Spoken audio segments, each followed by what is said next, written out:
the primary opponent is an annoyance, at the very least. Just ask former House Majority Leader Eric Cantor. However, you don't have to lose your seat the way that Cantor did in 2014 to end up with a headache. Just the amount of time and money spent campaigning can be problematic for congressmen who end up being primaried. Well, according to court documents, Democrat Pennsylvania Representative Bob Brady had a unique solution to the quandary: simply pay your opponent to go away. Documents obtained via a search warrant reveal that FBI agents believe Brady paid opponent Jimmy Moore to drop his 2012 challenge for the Democrat Party nomination to represent Brady's suburban Philadelphia district. FBI Special Agent Jonathan Archuleta filed a search warrant request on November 1 in the U.S. District Court of the Eastern District of Pennsylvania for all emails associated with Brady's campaign email, bobcongress@aol.com. The Daily Caller reports.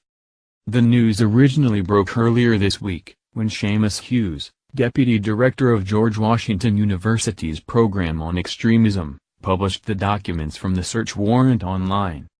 The FBI documents said law enforcement had probable cause to believe that Kenneth Smuggler, Robert Brady, Donald D.A. Jones, Jimmy Moore, and Carolyn Kavanis and others known and unknown have committed violations.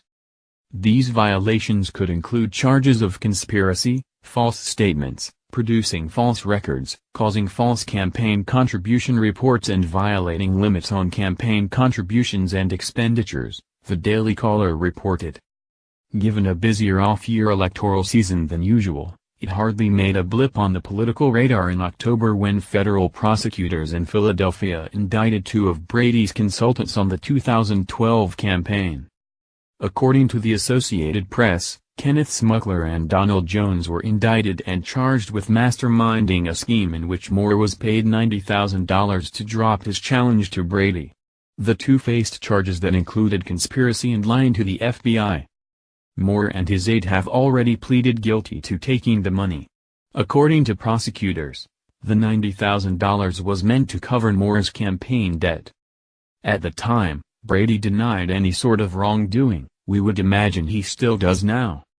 However, campaign consultants aren't usually the only movers behind a scheme to pay primary opponents nearly $100,000 in order to go away.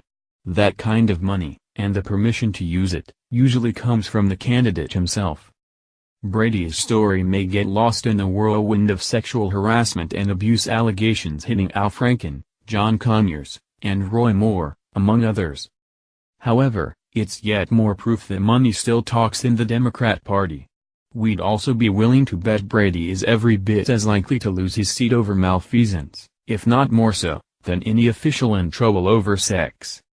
Whether that's fortunate or unfortunate is your call. Brady is a relative unknown in the Washington milieu, while Conyers continues to wield substantial power in both Congress and the Democrat Party despite the obviously encroaching wages of senescence. If you're looking to bet on what politician is most likely to go from Capitol Hill to the Big House, though, it sounds like Brady could be your guy.